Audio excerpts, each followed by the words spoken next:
What up, boys, and welcome back to yet another gold making video. So in today's video, we're looking at a Season of Discovery farm that can easily right now yield you 20 gold plus per hour. Extremely good, all solo. So before we dive into the specifics, big thank you for all the support on the complete gold guide for Season of Discovery. Support has been absolutely massive, so I really do appreciate that, and it's so cool to see that you guys are enjoying the guide. And just know, by picking up the gold guide, it will come with all of the updates that I do to the gold guide for free. So whenever we get to phase 2, phase 3, etc. in Season of Discovery, I simply update the guide and I send the updated version to your email for free. So that's going to be linked down below in the description.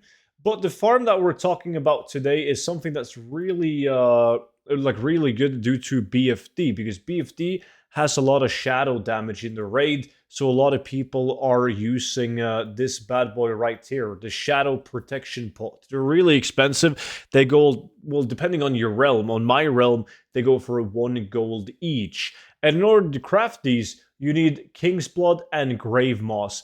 King's Blood is one of those herbs that can be in a lot of different zones. They're not super rare. The Gravemoths, however, can only be picked up at graveyards, and that's what we're going to be farming today. The price on them is like 70 silver each, roughly.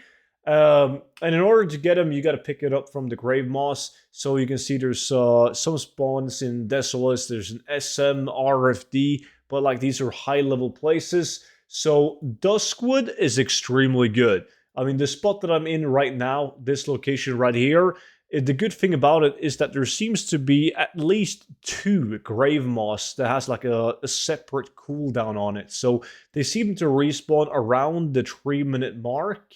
So that means in an hour, if you pick up both of them, you can pick up like 40. Like, you can pick up 40 Gravemoths, but you also have a chance of getting 2 Gravemoths while picking it up. So actually, you have a chance of getting 80 of those. But it is quite tough, and that relies on you not having any competition. And you can get 3 of them, by the way. You get between 1 to 3 Gravemoths an hour, like, so an average of 2 Gravemoths. So that's very tough to be alone in this place. But if you are alone picking up Gravemoths and they spawn like on a 3-minute cooldown, and you pick up like 40 of them, and you average 2, that's 80 Gravemoths an hour. I mean, the gold per hour on that is absolutely insane.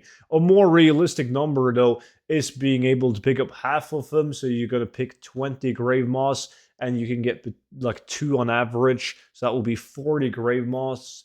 And at 70 silver each of these bad boys, that's still a really good gold per hour. That's 28 gold per hour. Now, this place, the good thing about it is that it's always packed with people questing, so you don't really have to kill any mobs. Like, the people questing will handle all of that. But because there is multiple spawns at this location, there's also a lot of competition. So what I would suggest you to check out is the graveyard down here, the Tranquil Garden Cemetery, because those mobs are even lower level, like around level 22. There's only 1 Gravemoth that spawns at a time at roughly 3 minutes. But if you can camp down one alone, that's still going to be roughly 28 gold an hour, and you can grind the mobs in between. The mobs are, as I said, level 22, really easy to kill, so you get some cloth. They can even drop silk cloth with a lower drop chance, of course, mainly wool cloth and then also linen cloth. But it's nice additional gold for those like 3 to 4 minute downtime that you have in between the Gravemoth spawning. And when it comes to the actual spawn rate of the Gravemoths, I've just done this timer right here at different locations to see when it spawns, and it always seems to spawn at like right above the 3-minute mark. But it might be like 2.5 to 5 minutes, or 3 minutes to 6 minutes, like who knows. But let's just say on average every 3 minutes. So super solid gold farm. It is one of those gold farms where you actually do need a profession in order to do it. You do need herbalism. Herbalism, however, is extremely easy to level up, and there's going to be so many farms like further down the line as well in the next phases where herbalism will really shine. So definitely suggest you guys, even if you don't have it on your main, do like me. This is one of my alts. I just pick it up on my alt, and I do these simple farms like this. So really good farm, high demand on the Gravemoths. Definitely advise you guys to go and check it out. You don't have to do it in Duskwood. For instance, if you guys go over to like this location in wetlands around this, like the crypts right here, there's going to be black ooze mobs which you can kill in the meantime. They drop silver. They also have a chance of dropping herbs from them, and there's usually not that much competition on it as well. So really great farm in general. And if these are the videos you guys want to see more of, just make sure that you are subscribed to my YouTube channel. That way you'll be notified as soon as I drop another video. And you can always feel free to check out the complete gold guide for Seasonal Discovery, link down below in the description. But that would be pretty much it. So thank you guys so much for watching, and I will see you all back in at tomorrow's video. But until then, bye bye.